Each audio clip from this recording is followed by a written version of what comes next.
Bismillahirrahmanirrahim. Assalamualaikum warahmatullahi wabarakatuh. Alhamdulillah, alhamdulillahirabbil alamin. Wassalatu wassalamu ala asrafi anbiya'i wa mursalin Sayyidina Muhammadin wa ala alihi wa sahbihi ajmain. Amma ba'd. Pertama-tama, marilah kita panjatkan puji syukur kepada Allah Subhanahu wa taala karena pada kesempatan hari ini kita masih diberi kesempatan, nikmat kesehatan, dan nikmat umur yang panjang.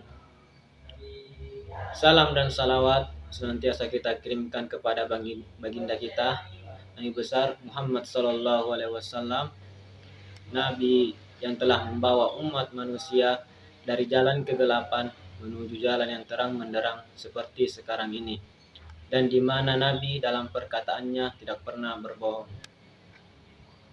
Baiklah, sebelum saya masuk di pembahasan, izinkan saya memperkenalkan diri saya. Perkenalkan, nama saya Ahmad Ma'ruf, mahasiswa STAI DDI Pangkep, Prodi Hukum Keluarga semester 3. Baiklah, kita masuk di pembahasan tentang ijtihad dan ijma'.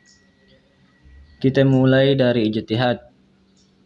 Ijtihad dari segi bahasa, ijtihad adalah mengerjakan sesuatu dengan segala kesungguhan. Sedangkan menurut istilah, ijtihad adalah mengerahkan segi potensi dan kemampuan untuk menetapkan hukum-hukum syariat. Adapun syarat-syarat mujtahid: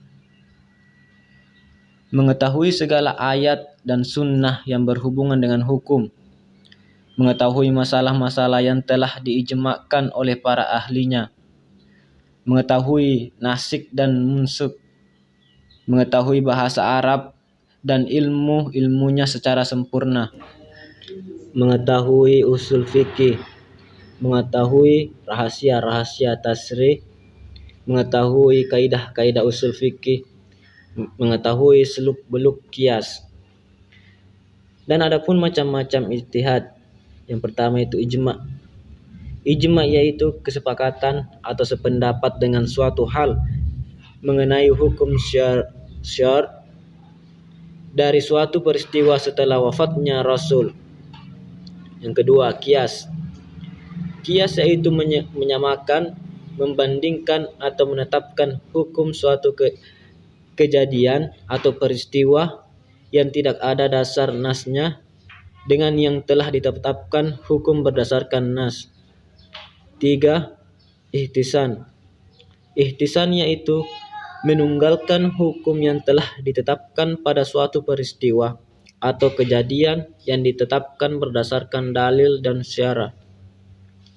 4. Masalah mursalah adalah suatu kemaslahatan. 5. Urf, kebiasaan yang dikenal orang banyak dan menjadi tradisi. 6. Istishab, menetapkan hukum terhadap suatu berdasar keadaan sebelumnya sehingga ada dalil yang menyebut perubahan tersebut. Macam-macam ijtihad menurut tingkatannya. Yang pertama, ijtihad muthalaq, dilakukan dengan cara menciptakan sendiri norma dan kaidah yang dipergunakan sebagai sistem metode bagi seorang mujtahid. 2. Ijtihad muntasib, dilakukan seorang mujtahid dengan cara mempergunakan norma dan kaidah istinbat imamnya. 3. Ijtihad mazhab atau fatwa, yaitu ijtihad yang dilakukan seorang mujtahid dalam lingkungan mazhab tertentu. 4. Ijtihad di bidang tarjih, yaitu ijtihad dengan cara mentarjih dari beberapa pendapat yang ada dalam suatu lingkungan mazhab tertentu maupun dari berbagai mazhab. Sekarang masuk di pembahasan ijma'. Pengertian ijma'. Ijma' ialah kesepakatan mujtahid umat Islam tentang hukum syara dari peristiwa yang terjadi setelah Rasul wafat. Macam-macam ijma. Dari segi cara terjadinya, ijma bayani yaitu mujtahid menyatakan pendapatnya dengan jelas dan tegas, baik berupa ucapan maupun tulisan. Ijma syukuti yaitu para mujtahid seluruh atau sebagian tidak menyatakan pendapat dengan jelas dan tegas, tetapi mereka berdiam diri saja terhadap suatu kesatuan hukum yang telah dikemukakan mujtahid. Dari segi yakin atau tidaknya terjadi suatu ijma dibagi kepada yang pertama, ijma qat'i, yaitu hukum yang dihasilkan ijma diyakini benar terjadinya, tidak ada kemungkinan lain bahwa hukum dengan hasil ijma berbeda. 2. Ijma dhanni, yaitu hukum yang dihasilkan ijma masih ada kemungkinan lain. Dari segi kitab fikih, ijma sahabat yaitu ijma yang dilakukan oleh para sahabat. Ijma khulafur rasyidin, yaitu ijma yang dilakukan oleh khalifah.